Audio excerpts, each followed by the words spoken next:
ഈ അടുത്ത കാലത്തായി വന്ന ന്യൂസുകൾ നമ്മളെ ഏറെ മുറിവേൽപ്പിച്ചൊരു ന്യൂസ് ആയിരുന്നു അർജുൻ്റെത്. അപ്പം അർജുൻ നമ്മള് എല്ലാവർക്കും ഒരു സമയം കഴിഞ്ഞപ്പോൾ പിന്നെ എന്താ വെച്ചാല് നമ്മുടെ വീട്ടിലത്തെ ഒരാളെ പോലെ തന്നെ ഒരു ഫീലിങ്സ് ആയിരുന്നു. ഓരോ മിനിറ്റിലും എല്ലാവരും ഇപ്പൊ ജോലി സ്ഥലത്ത് നിന്നാണെങ്കിലും എവിടെ നിന്നാണെങ്കിലും നമ്മൾ ഇത്ര യാത്രയിലാണെങ്കിലും ഓരോ സമയം നമ്മൾ അപ്ഡേഷൻ നോക്കിക്കൊണ്ടേയിരുന്ന ഒരു സമയം ഉണ്ടായിരുന്നു.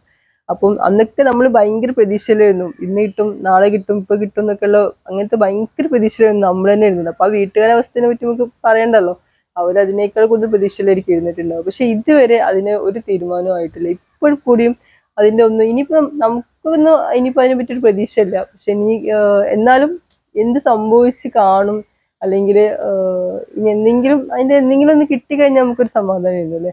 അപ്പൊ ആ ഒരു സമയമൊക്കെ നമ്മൾ ഭയങ്കരമായിട്ടും എന്തായിരിക്കും എന്തായിരിക്കും എന്നുള്ളൊരു ഇതിൽ തന്നെ നിന്നിരുന്നത്.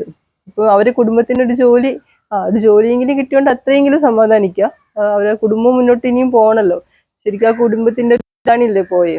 അപ്പം പക്ഷെ അതിന്റെ ആ വണ്ടിയെങ്കിലും നമുക്ക് കണ്ടെത്തിയിരുന്നെങ്കിൽ അതിൽ തന്നെ ഉണ്ടായിരിക്കണം, അങ്ങനെയെങ്കിലും നമുക്ക് സമാധാനിക്കായിരുന്നു. അല്ലെങ്കിൽ ഏതെങ്കിലും ഭാഗത്തുനിന്ന് ഏതെങ്കിലും കടലിലെ ഏതെങ്കിലും ഭാഗത്തുനിന്ന് എവിടെന്നെങ്കിലും ഒന്ന് ബോഡിയോ എന്തെങ്കിലും ഒന്ന് കിട്ടിയിരുന്നെങ്കിൽ നമുക്ക് ഭയങ്കര ഒരു ഇതായിരുന്നു. ഇപ്പൊ എല്ലാവരും മറന്നുപോയിട്ടോ. അപ്പം എന്താ പറയാ, അതിനുശേഷം നമ്മളെല്ലാവരും ആ ഒരു സബ്ജക്ട് വിട്ടു തുടങ്ങി, എല്ലാവരും അതിനെ പറ്റി മറന്നു തുടങ്ങി. പക്ഷെ ഇപ്പോഴും കോഴിക്കോടാണല്ലോ അവരുടെ വീട്. ഇപ്പൊ അവരുടെ വീടിന് മുന്നിൽ കൂടെ പോകുമ്പോൾ ഇപ്പോഴും നമുക്കൊരു ഭയങ്കര ഫീലിങ്സ് തോന്നും.